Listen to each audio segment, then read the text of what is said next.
Our story begins in the city of Namjin in the Netherlands, well known for its open, green spaces, frequented often by the city's citizens. It has a population of about 730,000, and is about 10% non-Dutch, consisting of citizens from Morocco, Turkey, Suriname, and the Dutch Antilles.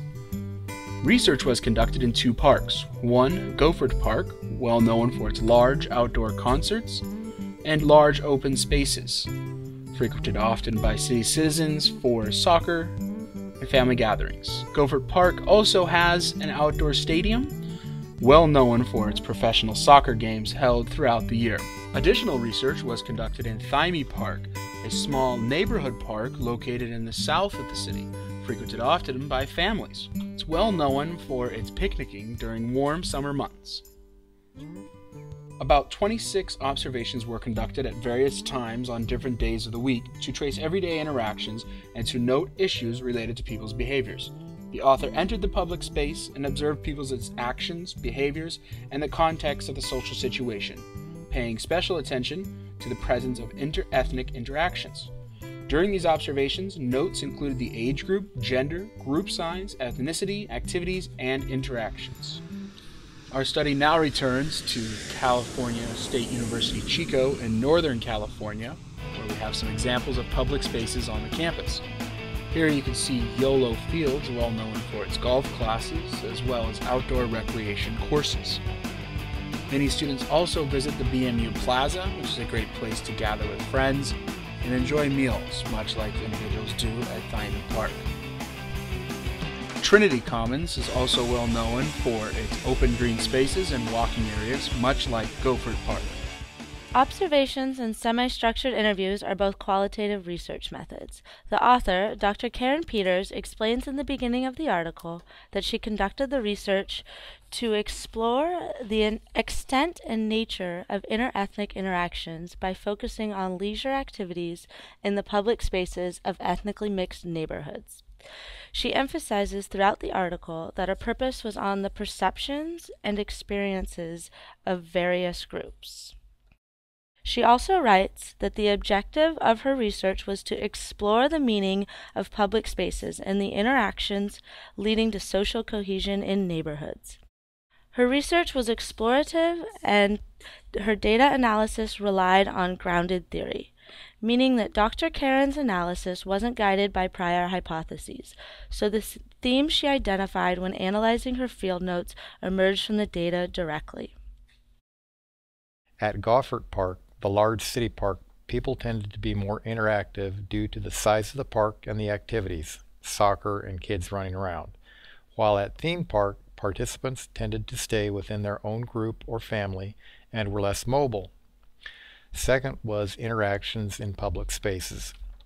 While visitors at Theme Park tended to be local and the visitors at Gophert Park were from all over the city, the observation was that not much difference between the number of interactions.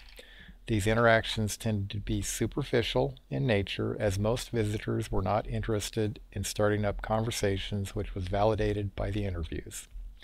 Most interactions were within ethnic groups, with inter-ethnic interaction being mostly at Gophert Park when smaller groups of children combined to play soccer. Otherwise, people mostly made eye contact or asked for a lighter, but did not engage in conversation other than within their group. Third was gendered transitional spaces.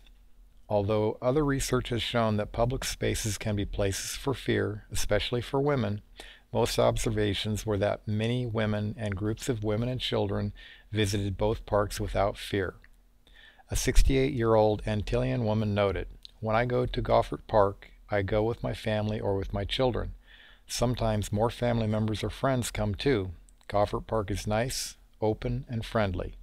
You can sit very comfortably over there and watch other people. I find it friendlier than other parks which I don't visit." In conclusion, Dr. Karen Peters' research of leisure, public space, diversity, and social inclusion through the use of observation, a qualitative method, has greatly assisted the field of recreation and parks management, as it is a prime example of how individuals interact and use public space to enrich not only their lives, but the lives of their children and families. Dr. Peters' mixed method use of semi-structured interviews with observations conducted on differing days at various times are prime examples of proper observation techniques to be used in the field of recreation and parks management. Through her research, it was discovered that people from different ethnic backgrounds, regardless of their class, ethnic origin, gender, or age, felt welcome in public spaces, and the use of these spaces created a sense of cohesion across ethnic lines. This is due to parks having a common sense of purpose, allowing individuals from differing backgrounds to feel more comfortable in the public spaces for which they live. Dr. Peters does acknowledge that her sample was small in scale. However, the findings showed that visiting urban spaces that are open and accessible, where people from various ethnic backgrounds come together, is important because cross-cultural changes can occur in places where ideologies coincide.